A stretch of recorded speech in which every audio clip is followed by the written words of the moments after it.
È un onore per noi ospitare oggi qui a Verona l'assemblea della SAR e che diciamo è una delle attività nelle quali l'Ateneo è impegnato per sostenere l'inclusione che poi rappresenta un asse strategico anche della nostra università e che implementiamo attraverso l'Unipace, Unicore. Abbiamo e stiamo ospitando studentesse e studenti, ricercatori, ricercatrici che appunto provengono da aree molto vulnerabili. Parliamo di Scholars at Risk, la rete nazionale e internazionale che nell'ambito delle azioni di cooperazione internazionale si occupa di difendere la libertà accademica. Libertà accademica vuol dire sostenere studiose e studiosi nelle aree del mondo che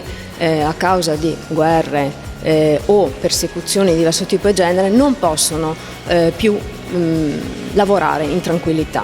Quindi siamo all'interno di un ragionamento che guarda ai diritti umani, alla dignità delle persone, e questo UniVR lo fa all'interno della nostra Commissione Cooperazione allo Sviluppo Internazionale, perché cerchiamo di portare avanti valori quali la pace, l'inclusione, i diritti, attraverso l'ospitalità di studiosi, ricercatori, talvolta dottorandi, che devono lasciare il loro paese perché la libertà accademica è seriamente compromessa. L'arrivo è un momento complicato perché le procedure amministrative per permetterlo possono essere lunghe, complicate, per cui l'Ateneo deve supportare lo studioso anche in quella fase. Può significare l'arrivo anche di una famiglia. L'accoglienza si realizza giorno per giorno, risolvendo